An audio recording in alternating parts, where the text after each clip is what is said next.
ప్రేక్షకులకి నమస్కారం. గోపురానికి స్వాగతం.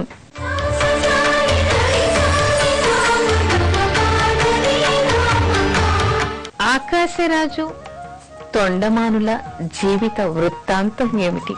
మనం వెంకటాచలం గురించి చదివినప్పుడు, వెంకటేశ్వర మహత్యం చదివినప్పుడు మనం ఈ పేర్ల గురించి తరచూ వింటూ ఉంటాం.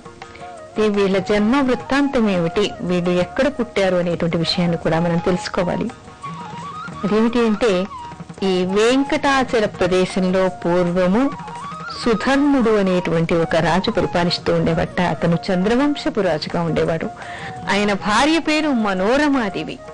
వారికి కొంతకాలం తర్వాత ఒక కుమారుడు కలిగాడు. ఆ కుమారుడి పేరు ఆకాశరాజు అని పెట్టుకున్నారు. ఎప్పుడైతే ఈ ఆకాశరాజు వాళ్ళకి జన్మించాడో అప్పటి నుంచి వాళ్ళ రాజ్యంలో సుభిక్షంగా ఉందిట. సకాల వర్షాలు పడ్డాయిట. అందరూ ఆనందంతో ఉన్నారట. ఎక్కడ చూసినా కూడా ఆనందం తాండవిస్తూ ఉందిట. అలా జరిగిన తర్వాత కొంతకాలానికి ఈ సుధర్ముడు, పూర్వకాలం ఏమిటంటే వేటాకి వెళుతూ ఉండేవాళ్ళు. ఈ రోజుల్లో అయితే వేటాడిన జంతువుల చర్మాన్ని ఉపయోగించుకోవడానికో లేక వాటిని ఆహారంగా తీసుకోవడానికో మాత్రమే వాడుతూ ఉన్నారు. కానీ పూర్వకాలం వేటాడడానికి ఉద్దేశాలు వేరుగా ఉండేది. అంటే క్రూర మృగాలన్నీ కూడా స్వైర విహారం చేస్తూ ఉన్నప్పుడు అక్కడ అడవి ప్రాంతంలో ఋషులు, మునులు, సిద్ధులు అంతా కూడా తపస్సు చేసుకుంటూ ఉండేవంట.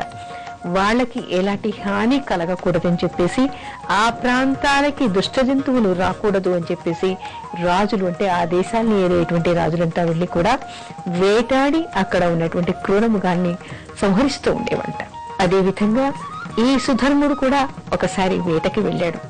వేటకి వెళ్ళిన తర్వాత ఆ వనంలో విహరిస్తూ ఉన్నప్పుడు అక్కడ కొంత దూరం వెళ్ళిన తర్వాత ఆ రోజు ఆయనకి క్రూర మృగాలు ఇవి కూడా కనిపించలేదుట. కొంత దూరం వెళ్ళిన తర్వాత ఒక చెట్టు నీడన ఆ పక్కనంతా కూడా దొండపాదులతో ఒక వనం ఉందిట. ఆ దొండపాదుల దగ్గరగా ఒక చెట్టు కింద ఒక శిలాఫలకం మీద ఒక స్త్రీ కూర్చుని ఉందిట. అత్యంత అందంగా ఉందిట. ఆమెను చూసి ఈ సుధర్ముడు ఇష్టపడ్డాట. నేను నిన్ను పెళ్లి చేసుకుంటాను అన్నట. లేదు నా తండ్రి, నేను ధనుంజయుడు అనేటువంటి నాగేంద్రుడి పుత్రికను, నన్ను ఒక క్షత్రియ రాజకుమారుడికి ఇచ్చి పెళ్లి చేయాలని నా తండ్రి అనుకుంటూ ఉన్నాడు. కాబట్టి ఆయన ఉద్దేశానికి విరుద్ధంగా నేనేది కూడా చెయ్యను. అందుకని మా తండ్రి క్షత్రియ రాజకుమారుడికి ఇస్తాడు, నేను అతన్నే పెళ్లి చేసుకుంటాను. అందుకని మీరు నాకు దూరంగా ఉండండి అంటుంది. నేను కూడా క్షత్రియ రాజునే ఇష్టపడి చేసుకుంటున్నాను. క్షత్రియ వంశంలో గాంధర్వ వివాహం చేసుకోవడం అనేటువంటి ఒక వ్యవహారం ఉంది. అందుకని నేను నిన్ను గాంధర్వ విధిన ఇక్కడ నేను వివాహం చేసుకుంటాను అని చెప్పేసి ఆ అమ్మాయిని ఒప్పించట. ఒప్పించి ఆ నాగకన్యను అతను వివాహం చేసుకున్నాడు. అయితే వివాహం చేసుకునే ముందే ఆమె కొన్ని కోరికలు కోరిందిట. నేను ఎప్పుడంటే అప్పుడు మళ్ళీ నాగలోకానికి వెళ్ళిపోతాను అని. సరైన ఒప్పుకున్నాడు. ఆవిడని వివాహం చేసుకున్నాడు. వివాహం చేసుకున్న తర్వాత ఆవిడ గర్భం దాల్చింది. ఆ తర్వాత ఆవిడ నేను నా లోకానికి వెళ్ళిపోతాను అని చెప్పిందిట. వెళ్ళిపోతే వెళ్ళిపో, కానీ నీ కడుపున, అంటే నీ గర్భాన జన్మించినటువంటి పుత్రుని మాత్రం యోగ్యుని చేసి యువకుడు అయిన తర్వాత నాకు మళ్ళీ అప్పగించాలి అని చెప్పాట. సరే అని చెప్పేసి ఆవిడ ఒప్పుకుని ఆవిడ వెళ్ళిపోయింది. వెళ్ళి తండ్రికి చెప్పిందిట, ఇలా క్షత్రియ రాజైనటువంటి సుధర్ముడు నన్ను గాంధర్వ వివాహం చేసుకున్నాడు, నేను ఇప్పుడు గర్భవతిని. ఆ తండ్రి కూడా చాలా సంతోషించాట. కొంతకాలానికి ఆవిడకి ఒక పుత్రుడు పుట్టాడు. ఆ పుత్రుడికి అన్ని రకాల విద్యల్ని ఆవిడ నేర్పించిందిట. సంస్కారాన్ని నేర్పించింది. ఒక రాజ యువకుడు, రాజవంశపు రాజకుమారుణ్ణి ఏ విధంగా పెంచాలో ఆ విధంగా ఆవిడ తన కొడుకుని పెంచిందిట. తండ్రి మాట ప్రకారం, అంటే సుధర్ముడు ఆవిడ వెళ్ళిపోయేప్పుడు ఒక ఉంగరాన్ని ఆవిడకి ఇచ్చి వెళ్ళిపోతాడు.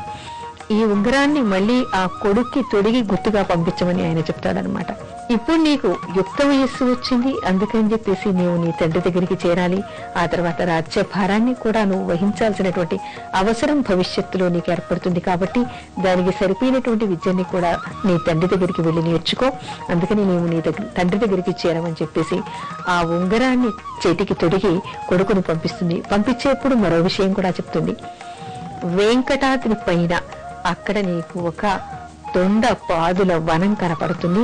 అక్కడికి వెళ్ళిన తర్వాత ఆ వనంలోని కొన్ని దొండపాదుల్ని నీ నడుముకు చుట్టుకో, గుర్తుగా వెళ్ళు.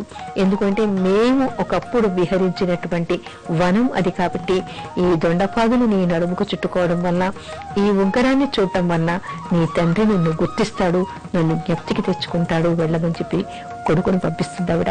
అప్పుడు ఆయన వెంకటాద్రి దగ్గరికి వచ్చి ఆ వెంకటాచలం పైన ఉన్నటువంటి దొండపాదులు ఉన్నటువంటి వనం దగ్గరికి వచ్చి అక్కడ ఉన్నటువంటి ఆ దొండ తీగని ఈ నడుముకి చుట్టుకుని ఆ ఉంగరాన్ని ధరించి ఆ తర్వాత తండ్రి అయినటువంటి సుధర్ముడి దగ్గరికి వస్తాడు. వచ్చి నా తల్లి నాగకన్య మీరు ఒకప్పుడు వివాహం చేసుకున్నారు, నేను మీ పుత్రుణ్ణి, నన్ను గుర్తించండి అని చెప్పేసి ఆ ఉంగరాన్ని ఇస్తాడు. అతను అప్పుడు తన కొడుకును తన కౌగిట చేల్చుకొని ఆత్మీయంగా దగ్గర తీసుకుని ఇక్కడి నుంచి ఇక్కడే ఉండమని చెప్పి అతనికి అంటే దొండపాదులు చుట్టుకుని వచ్చాడు కదా, అందుకని తొండమానుడు అనేటువంటి పేరు పెట్టాట. ఆ పేరే అతనికి నిలిచిపోయింది అని చెప్తారు. ఆ తర్వాత ఆకాశరాజు దొండపాదులు ఇద్దరికి కూడా రాజ్యాన్ని సమానంగా విభాగం చేసి ఈ సుధర్ముడు ఇచ్చేసి ఆయన మోక్షం కోసమని తపస్సు చేసుకోవడానికి వెంకటాచలం మీదికి అడవుల్లోకి వెళ్ళిపోయాడు. ఆ తర్వాత ఈ ఇద్దరు కూడా వాడికి అప్పచెప్పినటువంటి రాజ్యాల్ని ధర్మపరంగా వాళ్ళు ఏలారు, ఆ రాజ్యాన్ని ఏలారు అనేటువంటి విషయాన్ని చెప్తారు. అందుకని ఈ ఆకాశరాజు తొండమానుడు అనేటువంటి ఇద్దరు కూడా అన్నతమ్ములు, సుధర్ముడి పుత్రులుగా చెప్తారు. పద్మావతీదేవి ఒకసారి తన చెలికత్తెలతో కూడి అక్కడ ఉన్నటువంటి ఉద్యానవనానికి వచ్చిందిట. ఆ ఉద్యానవనంలో ఉన్నటువంటి పువ్వులన్నింటినీ కూడా తెంపుకొని యువతులంతా, రాజకుమారైనా సరే యువతులంతా కలిసినప్పుడు స్నేహితురాళ్ళు తన చెలికత్తెలతో కలిసి అక్కడ వన విహారం చేస్తూ అక్కడ ఉన్నటువంటి పూలన్నీ కూడా సేకరించి ఒక శిలాఫలకం అంటే ఒక అరుగు మీద ఆవిడ కూర్చుందిట. ఒక చెట్టు నీడలో, ఒక పొగడ చెట్టు నీడలో ఆవిడ కూర్చుందిట. కూర్చున్నప్పుడు ఆవిడ పూలన్నిటినీ కూడా మాల కడుతూ ఆలోచిస్తూ ఉందిట. ఈ చెలికత్తెలంతా కూడా చుట్టూ ఉన్నటువంటి చెట్ల పువ్వులన్నీ సేకరించి ఆవిడకి అందజేస్తూ ఉన్నారు. అప్పుడు ఒక వృద్ధ తాపసి అక్కడికి వచ్చేట. వృద్ధ తాపసి అంటే తపస్సు చేసుకునేటువంటి తపోనిష్టాగరిష్ఠుడైనటువంటి ఒక వృద్ధుడు అక్కడికి చేరాడు. ఆ వృద్ధుడు ఎవరో కాదు, మారు వేషంలో ఉన్నటువంటి నారద మహర్షి. అయితే ఇతన్ని చూడగానే పద్మావతి కొంచెం భయపడిందిట. అయ్యా, మీరు నా దగ్గరికి రాకూడదు, నేను రాజకుమారిని, నేనెవరనుకుంటున్నారు అని చెప్పేసి ప్రశ్నించిందిట. అమ్మా, నన్ను చూసి నువ్వు భయపడద్దు, నేను వృద్ధ తాపసిని, నీ క్షేమం కోరి వచ్చాను, నీ భవిష్యత్తు ఎలా ఉందో నేను చెప్తాను అన్నట్ట. ఈ నారదుని చూస్తే మనం అంతా ఏమనుకుంటూ ఉంటాము, ఈయన కలహ భోజనుడు, ఎక్కడికి వచ్చినా కూడా తుబ్బుల మారి కలహాలు పెడుతూ ఉంటాడు అనుకుంటాం. కానీ ఆయన ఎప్పుడు కూడా లోకక్షేమాన్ని ఆలోచించి లోకక్షేమం కలిగేటువంటి కార్యక్రమాల్ని ఆయన ప్రతి యుగంలోనూ కూడా నిర్వహిస్తూ వస్తూ ఉన్నాడు. ఒకప్పుడు ద్వాపర యుగంలో కూడా రుక్మిణీదేవి దగ్గరికి వచ్చి శ్రీకృష్ణుణ్ణి పెళ్లాడమని మంత్రోపదేశం చేసి విధి నిర్వహణ ఎలా చేయాలో కూడా చెప్పి మరీ వెళ్ళాడు ఈ నారదుడు. ఆ తర్వాత రుక్మిణీదేవి కృష్ణుణ్ణి వరించింది, కృష్ణుణ్ణి పూజించింది, కృష్ణుణ్ణి తప్ప మరొకరిని వివాహం చేసుకోకూడదు అనుకుంది. ఆ తర్వాత ఆయనకి లేఖ రాసి పంపించింది. ఆ కృష్ణుణ్ణి ఆవిడ రాక్షస విధిని వివాహం చేసుకుంది. ఇప్పుడు కూడా ఈ యుగంలో కూడా ఈ వెంకటేశ్వర స్వామికి అంటే మనం శ్రీనివాసుడుగా చెప్పుకుంటున్నటువంటి ఈ శ్రీనివాసుడిని చేసుకోవడానికి సాక్షాత్తు మహాలక్ష్మి అంశతో ఉన్నటువంటి ఈ పద్మావతి దగ్గరికి ఈ నారదుడు వేంచేశాడు. వేంచేసి, అమ్మా, ఒకసారి నీ ఎడమ చేయి చూపించు, నీ ఎడమ చేయిలో ఏముందో చూసి నేను నీ భవిష్యత్తు చెప్తాను అన్నట్ట. ఆవిడ ఆయనకి నమస్కరించి, పాదాలకి నమస్కరించి తన ఎడమ చేయిని ఆయనకి చూపించిందిట. చూపించి ఏం జరుగుతుందో, ఆయన ఏం చెప్తాడో అని ఆలకిస్తూ కూర్చుందిట. అప్పుడు ఆయన ఆవిడ ఎడమ చేయిని చూసి, అద్భుతంగా ఉన్నాయి నీ చేతిలో రేఖలు, నువ్వు మామూలు స్త్రీవి కాదు, సాక్షాత్తు మహాలక్ష్మివి ఈ భూమి మీదకి వచ్చావు, నిన్ను ఎవరో కాదు, సాక్షాత్తు ఆ మహావిష్ణువు, ఆ శ్రీనివాసుడే నిన్ను పెళ్లాడబోతున్నాడు, సకల దేవతలు నీ వివాహానికి వేంచేస్తారు, నీ జాతకం చూస్తే అంటే నీ చేతి రేఖలు చూస్తే వివాహానికి కారకుడైనటువంటి శుక్రుడు, నీకు సప్తమాధిపతి అయినటువంటి శుక్రుడు, అంటే సప్తమం కళత్రస్థానంగా మనం చెప్పుకుంటాం, ఆ కళత్రస్థానాధిపతి అయినటువంటి శుక్రుడు మీనంలో ఉచ్చస్థితిలో ఉన్నాడు. అందుకని నీకు మామూలు వాడు రాడు, నీకు శ్రీనివాసుడే నీకు వరుడుగా రాబోతున్నాడు, శ్రీ మహావిష్ణువే నిన్ను పెళ్లాడబోతున్నాడు, ఆయన్ని నువ్వు ఆరాధించు అనేటువంటి ఉపదేశం చేసి నారదుడు అక్కడి నుంచి వెళ్ళిపోయాట. ఇంకేముంది, యుక్త వయస్సులో ఉన్నది, తర్వాత పెళ్లికి సిద్ధంగా ఉంది. ఆవిడలో ప్రేమ బీజాల్ని నాటి వెళ్ళిపోయాడు ఈ నారద మహర్షి. ఆవిడలో శ్రీనివాసుడి రూపం ఎలా ఉంటుందో చూడాలి అనేటువంటి తపన మొదలైందిట. ఎలా ఉంటుంది ఆ శ్రీనివాసుడు, ఎలా ఉంటాడు, ఎక్కడి నుంచి వస్తాడు, నేను ఎప్పుడు చూస్తాను అనేటువంటి ఆలోచనలు ఆవిడలో మొదలయ్యాయిట. ఆయనని పూజించాలని, ఆయనని మాత్రమే పెళ్లి చేసుకోవాలని ఆవిడ నిర్ధారించుకుందిట. అలా నారదుడు ఈ పద్మావతి మనసులో శ్రీనివాసుని వివాహం చేసుకోవాలి అనేటువంటి విషయాన్ని నాటేసి ఆవిడికి ఆ ఉపదేశం చేసి అక్కడి నుంచి వెళ్ళిపోయాడు అని చెప్పేసి మనకి వెంకటాచల మహత్యంలో తెలుస్తోంది.